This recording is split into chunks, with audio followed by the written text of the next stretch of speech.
got tired of this not yet, but going to happen relationship with God. Somewhere along the line, the Epicureans figured, well, they've been waiting a lifetime, and if you remember, and not just to pick on the Epicureans, but for them it was a lifetime. You see, Jesus, after the resurrection, said, I'm coming, and I'm coming soon. That's what he said to them. And you know what those early Christian folks took it as and what they thought? Jesus said he's coming back soon, so you know what some of them did? They quit their jobs. That's what they did. Some of them, when they heard Jesus was coming back soon, they said, well, why do I have to bother with all this earthly stuff? So you know what some of them did? They just sat and prayed. Oh, Jesus is coming back. Jesus is coming back. And others of them just started, soon and very soon, we are going to see the King. And you know, they started off, soon and very soon, we are going to see the King. And then that, are we there yet, thing started kicking in. And that joyful soon and very soon started slowing down and losing a little steam. And it kind of got soon and very soon, we are going to see the King. And it kept going because it was 60 years now. A full lifetime for some of those folks who had heard, he's coming soon. And so that song started to drag in their hearts and in their spirits. Before long it was, soon and very soon, we are going to see the King. Hallelujah now. See, that not yet but going to be. Somewhere along the lines, Peter had to write to those churches and say, God has not changed the plan. The kingdom is coming, a new kingdom. They had to hear it again from Peter, who wrote the letter and said, there is going to be a judgment. Yes, indeed. And in the meantime, between now and judgment time, yes, it's a time of expectation, anticipation, a time of waiting, even if it's anxious waiting. But we know how hard it is to wait.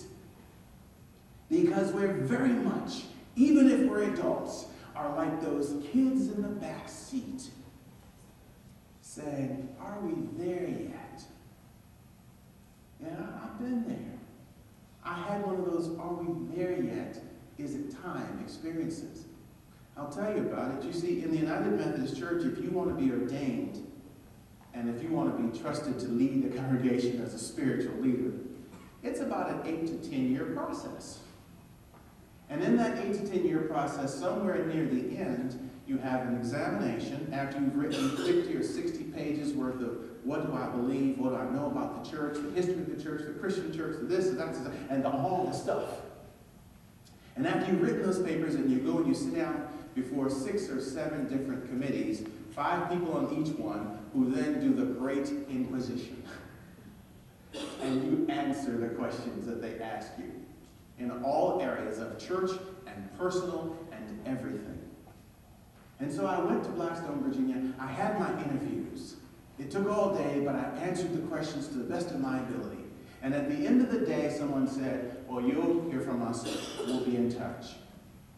We'll let you know whether you're going to be ordained a United Methodist pastor. We'll get back to you. And that was on Wednesday afternoon. It was a 3-hour drive back to home, and it was an anxious drive. Will they call? Will they call? When will they call? When will they tell me? I arrived home, and on Wednesday night, I thought, I know they're done. Maybe they'll call me tonight. Maybe they'll let me know. And on Thursday, I waited. Maybe today they'll call. Maybe today they'll let me know. And then Friday came. And by Friday, I'd pretty much gone from maybe they'll call to, they better call me soon! What's wrong with those people? And then I went from they better call me soon to, no, they've discovered I'm a heretic and I'll never be a heretic. They discovered I said something that I'm not even Christian. Good grief, I messed up. And so by Friday afternoon, Friday night, I was just undone. And I decided I couldn't wait anymore. This thing was going to drive me crazy, even though I passed all the psychological tests. This thing was going to drive me crazy. So I started dialing the numbers of the people who were on those committees who interviewed me and said, when are you going to tell me? What do you know? And I knew those people knew. You see, I knew they knew, they knew they knew. They couldn't even deny that they knew. And each one of them said to me, well, Ted, I can tell you probably did okay, but I can't tell you because I'm not authorized to tell you. And the second phone call, well, you probably did okay, but I'm not authorized to tell you. The fourth, fifth, sixth phone call, I'm not authorized, but I got to the time that I'm not authorized, I was like, I don't care if you're authorized, tell me something now.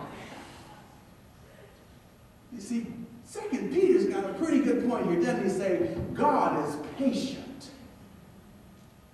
Well, we still have no trouble with that, don't we? So I got one guy on the phone, and he said, Dad, what's wrong with you? I can hear in your voice that you are pretty much out of sorts. I've never heard you like this. And I said, and I've never waited this long for a phone call. He said, I can tell that you need some help. So I'm going to help you. I think whoever was supposed to call you just forgot. Said you did fine.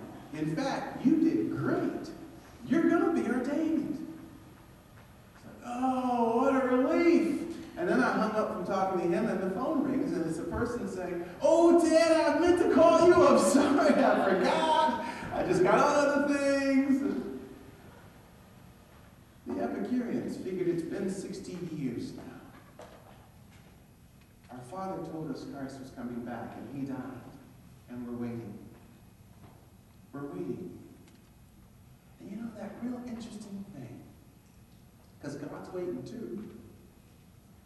I don't even want to begin to count the number of things God is waiting on us to get right. Now, you can go home and count it if you want. Don't tell me because I don't want to be depressed. The number of things God is waiting on for us to get right. But in this Advent season, and what 2 Peter is saying to us is God is a patient God. And what Peter asked of those churches was this. He said, in the meantime, until God comes back, I want you to make sure that righteousness is at home among you. Make sure that righteousness feels at home among you. That's not a huge request, is it? But it's important. Because when righteousness is at home, everything looks different. When righteousness is at home, the Advent is an Advent truly of peace and joy and love. And so Peter's writing to these small churches and saying, God has not changed the plan without telling us. Christ will come. And for all the kids who are waiting for Christmas morning, it will come. And for all of us who are waiting,